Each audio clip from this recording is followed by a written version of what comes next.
तो स्टूडेंट्स, आज हम स्टार्ट करने वाले हैं हमारा चैप्टर कोऑर्डिनेट ज्योमेट्री। ये चैप्टर 9th क्लास में भी आप लोगों ने किया था।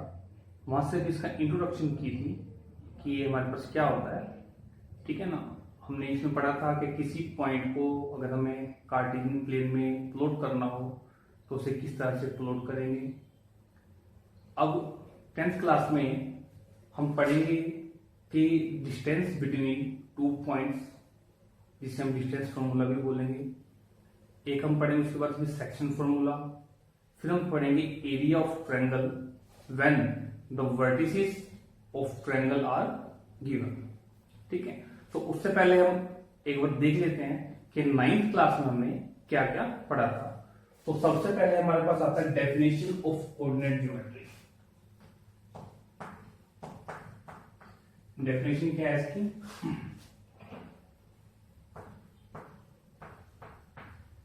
It is a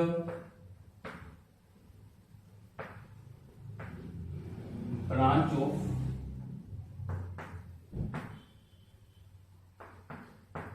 mathematics where we study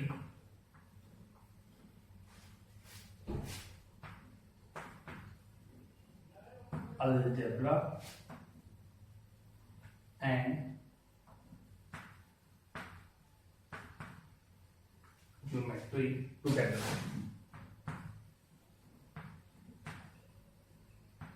ठीक है, ये हमारे पास कोऑर्डिनेट ज्योमेट्री एक मैथमेटिक्स की ब्रांच है जहां पर हम अलजेब्रिक पार्ट या अलजेब्रा और ज्योमेट्री को एक साथ पढ़ते हैं, ठीक है ना। इसे हम इस तरह से भी बोल सकते हैं, और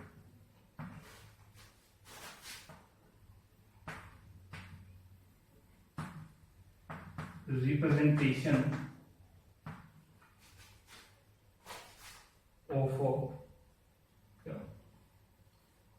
of an algebraic equation in geometry।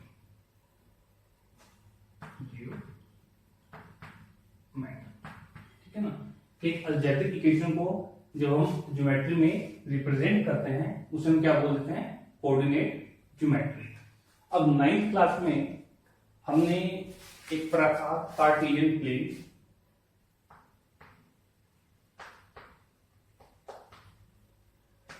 Cartesian plane, इसे हम कोऑर्डिनेट प्लेन भी बोल देते हैं।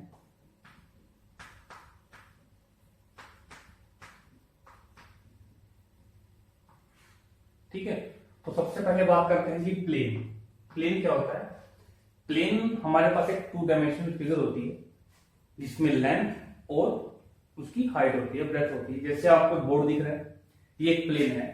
इसको आप इस तरह से एक्सटेंड कर सकते हैं, कितना मर्जी एक्सटेंड कर ले, ऊपर की तरफ एक्सटेंड कर सकते हैं। ये हमारे पास क्या है? एक प्लेन। इसकी जो थिकनेस होती है वो नेग्लेजिबल होती है, यानी कि हम थिकनेस की बात इसमें नहीं करते, ठीक है ना। अब बात करते हैं कार्टेशियन या फिर कोऑर्डिनेट प्लेन की। हमने कहा था कि अगर इस प्लेन के ऊपर हम 2 लाइंस ड्रॉ करें इस तरह से, और ये 2 लाइंस कैसे ड्रॉ करेंगे? ये दोनों लाइंस एक दूसरे के परपेंडिकुलर होंगी। हमें बोल सकते हैं कि both lines are mutually perpendicular, ठीक है। अब हम देख सकते हैं कि इन दोनों लाइंस ने इस प्लेन को 4 पार्ट्स में डिवाइड कर दिया। जैसे ये फर्स्ट पार्ट, ये सेकंड, इसे थर्ड और इसे हम फोर्थ बोलते हैं, ठीक है ना। अब इन फोर्थ पार्ट हम नाम देते हैं क्वाड्रेंट।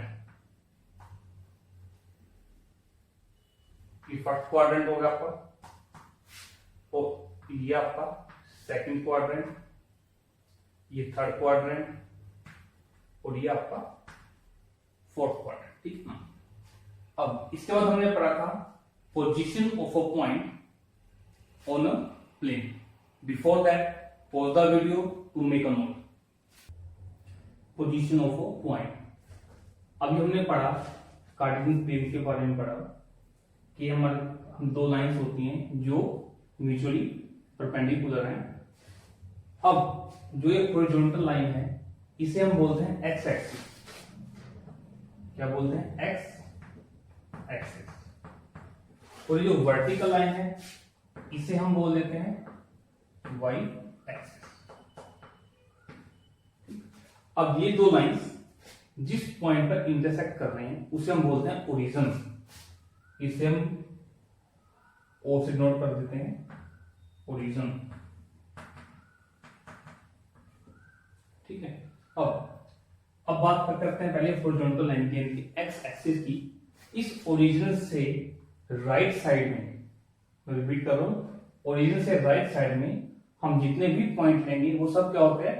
पॉजिटिव होते हैं। जैसे आप नंबर लाइन पर शो करते हैं 1 2 3 4 5 6 7।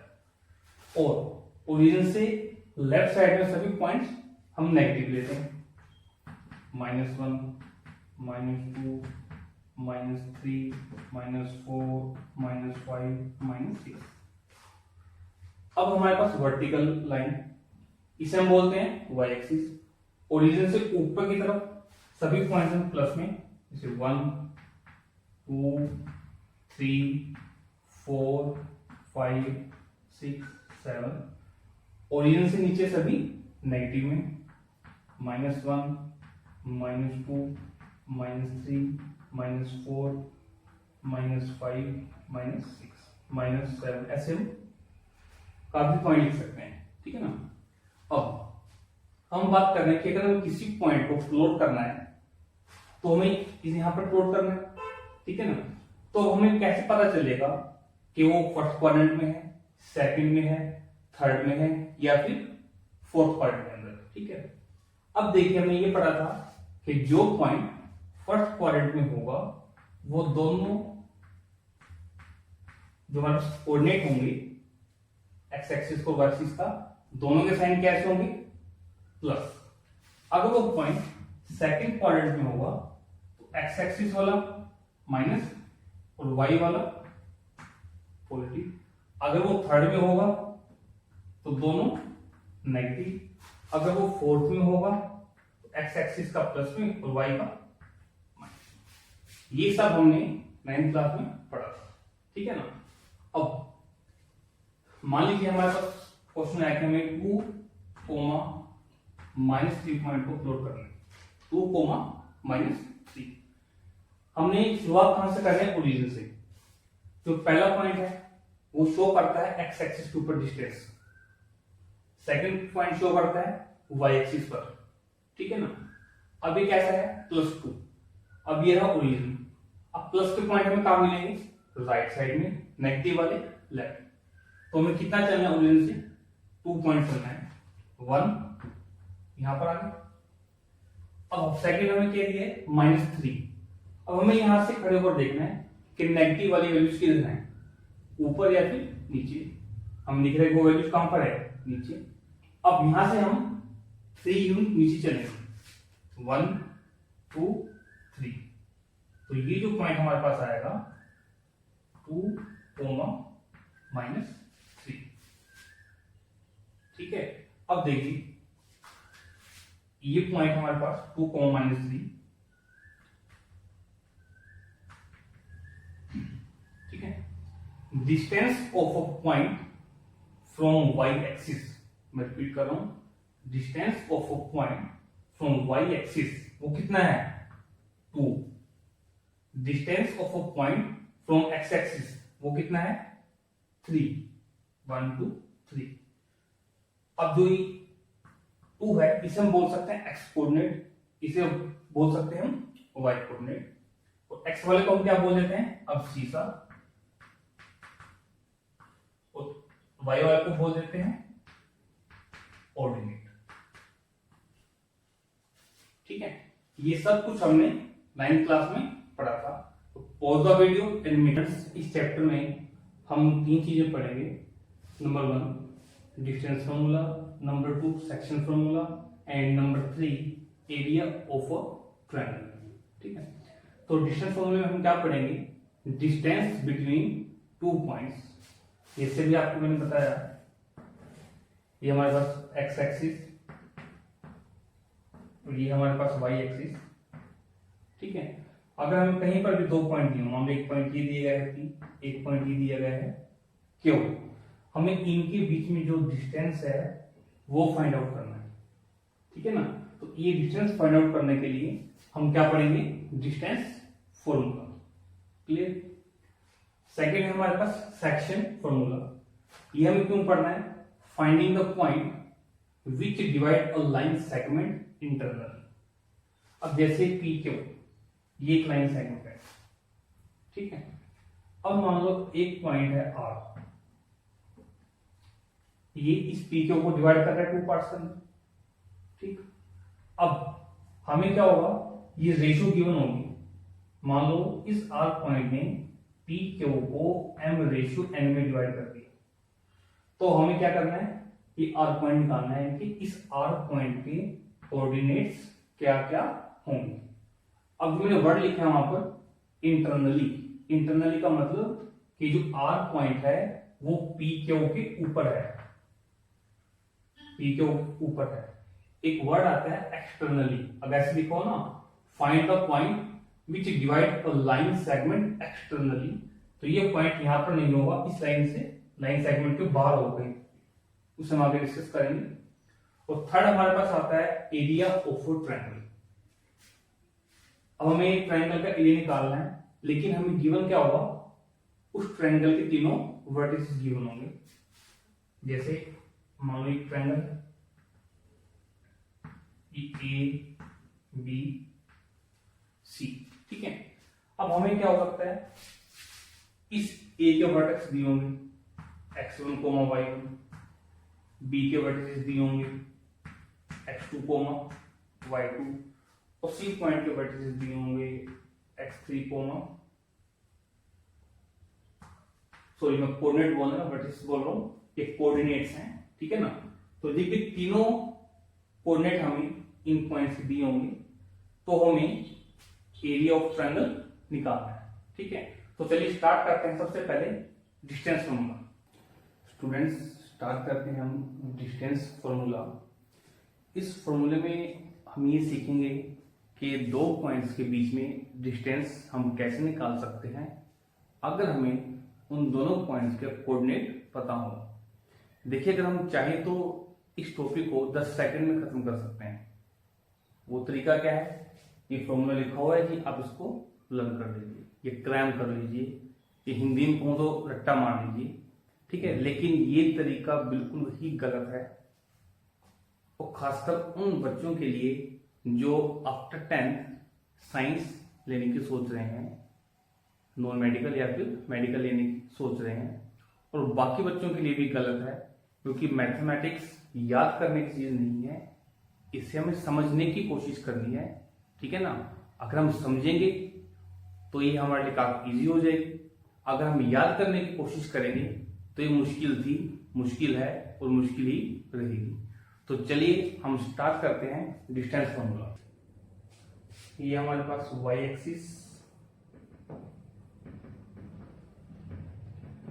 ये हमारे पास x axis,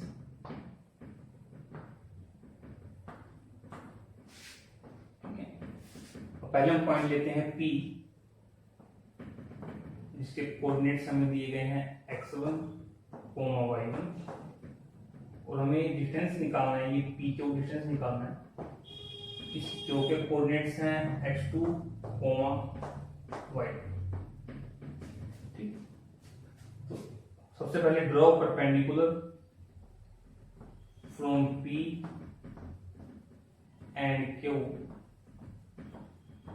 on x axis.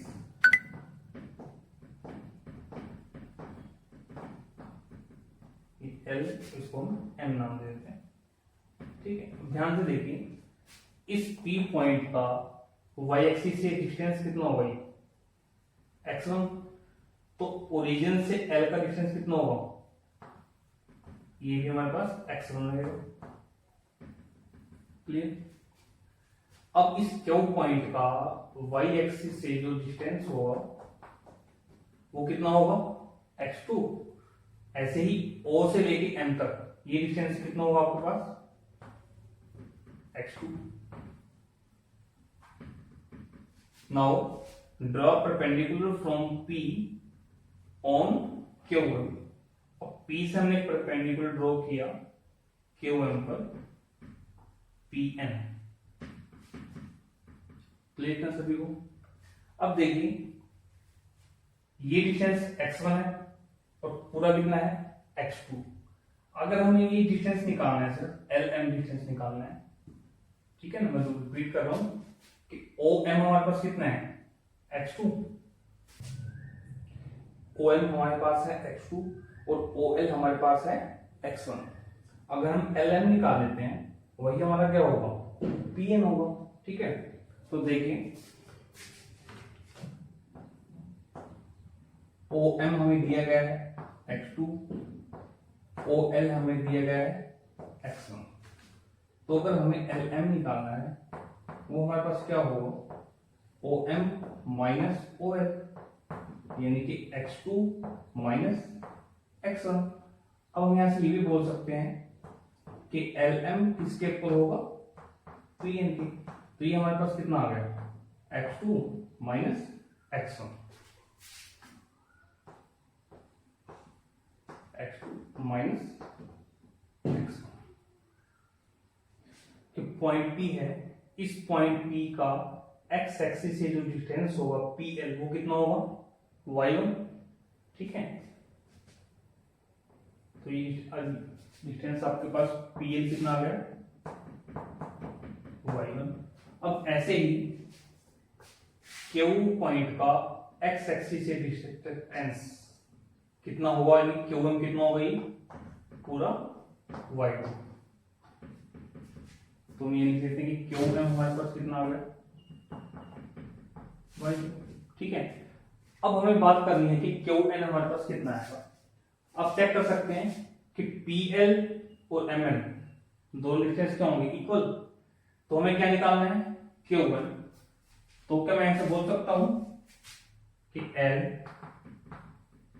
PL is equal to NM। ठीक है, तो अगर हमें Qn निकालना है तो हमारे पास क्या आएगा, Qm माइनस MN। Qm हमारे पास है y2 और Mn है y। तो Qn हमारे पास क्या आ गया, y2 minus y1, y2 minus y1। अब देखिए हमारे पास P Q N एक राइट एंगल ट्रायंगल बन गई, और राइट एंगल ट्रायंगल के लिए हमें फॉर्मूला पढ़ रखा है पाइथागोरस का, square of base plus square of perpendicular is equal to square of hypotenuse. वो फॉर्मूला हम यहाँ पे यूज करेंगे और हमारे पास पी क्यू आ जाएगा। ठीक है, तो ये सब जो था ये प्रैक्टिकली था। ठीक है ना, ये काम भी आपको पेपर में करके दिखाना है अगर ये क्वेश्चन आ जाए तो। अब इसको लिखना कैसे है उससे आप चेक कीजिए। इसे हम लिखेंगे late P x1 y1 and Q x2 y2 are given points। ठीक है, अब इसके बाद हमने क्या किया था, P और Q से परपेंडिकुलर ड्रॉ किया था x एक्सिस पर। ड्रॉ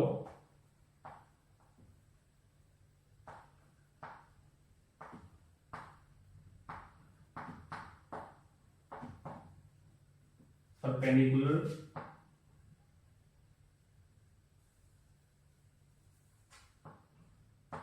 PL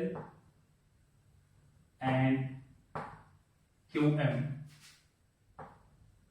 on x-axis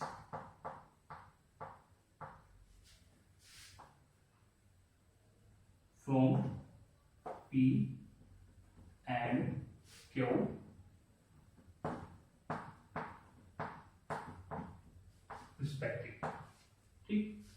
अब now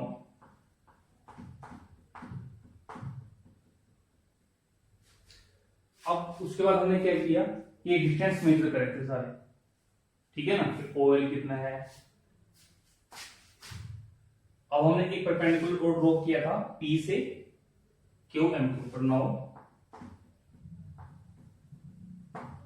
draw perpendicular PN on QM, ठीक है। अब डिस्टेंस लिख लेते हैं जो हमने मेजर किए थे। एक हमने किया था यहां से OL हमारे पास x1, OM हमने मेजर किया था x2, ठीक है। फिर हमने यहां से LM निकाला था, वो था OM माइनस OL, यानी कि x2 माइनस x1, ठीक है। L LM is equal to PN, तो ये भी हमारे पास कितना आ जाएगा, x2 माइनस x1, तो हमारे पास PN आ चुका है। अब हम उसके बाद बात करते हैं हमारा डिस्टेंस PL हमने कितना लिया था, y1, और QM y2, ठीक है ना। As PL is equal to MN, तो MN भी आपके पास कितना आ जाएगा, y1। अब आपको निकालना है QN, तो QN आपके पास आएगा QM माइनस MN, ये y2 माइनस y, कितना क्लियर। हमारे पास अब यहां पर QN आ चुका है और PN भी आ चुका है।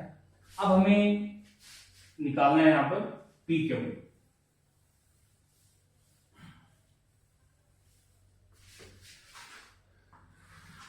Now in right